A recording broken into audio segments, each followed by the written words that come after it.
back to another episode of 6 and 6, where we cover 6 stories from around the world in 6 minutes or less. With that said, start your timer.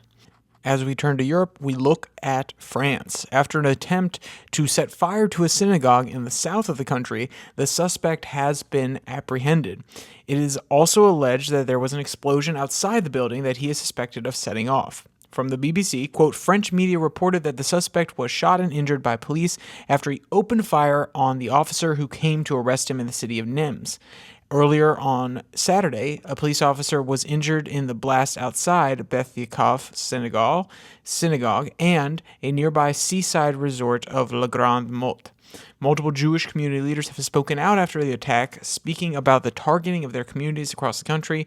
While many politicians have denounced the attacks, they call for an end to political violence.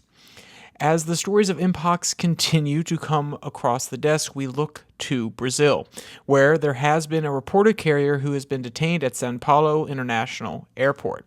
From Reuters, earlier this month, the World Health Organization declared Mpox a global public health emergency for the second time in 2 years as a new variant of the virus spread rapidly in Africa. Brazil's health ministry said more than 700 confirmed or probable cases of Mpox have been reported in the country this year, although none of them have been of the new variant. Officials have already moved to reassure the public.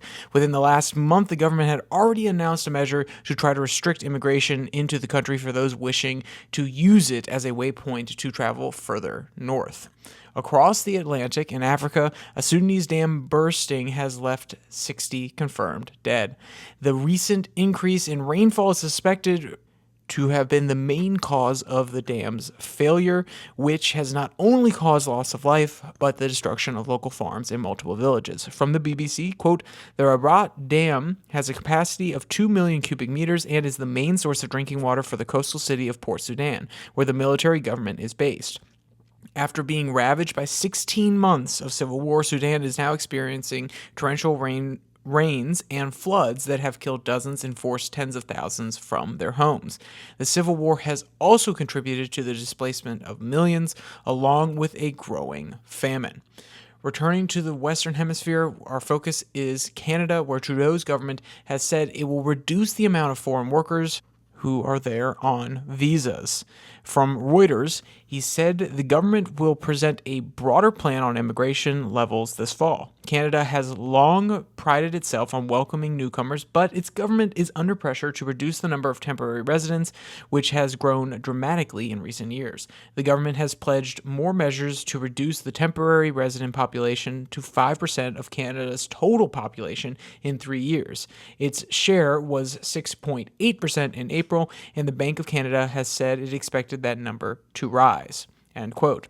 Though there are certain industries that will actually be exempt from these changes, such as agriculture, healthcare, construction, and food processing.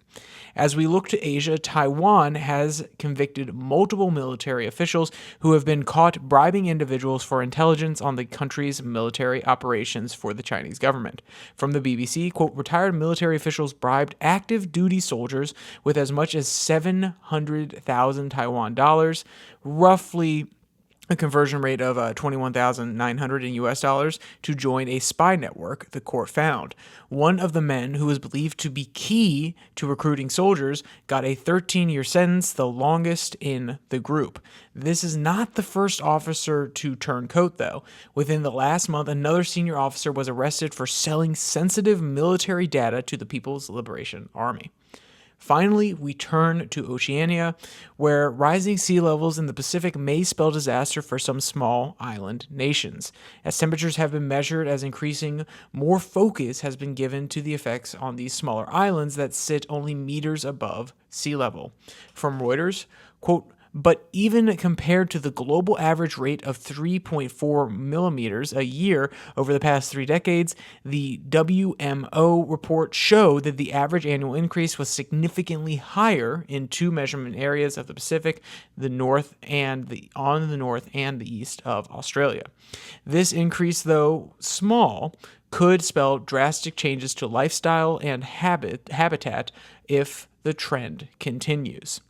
And with all that, thank you for joining me for this episode of 6 and 6. If you want to check this out on the RSS feed, you can go to the link in the description below that like and subscribe button, and then you can get it basically every single day without even having to worry about a video. Nice and easy. If you want to check out the podcast, it comes out Monday, Wednesday, Friday at this exact same YouTube channel on the exact same RSS feed. And if you want to check out the Twitter handle at Your Daily Flip, where I post a Twitter tirade actually at the same time and on the exact same day that I post these episodes, but it's a Twitter exclusive content where I do a little bit more rambling. It's not necessarily based on news, but just random ideas that pop into the head or things that I am reading.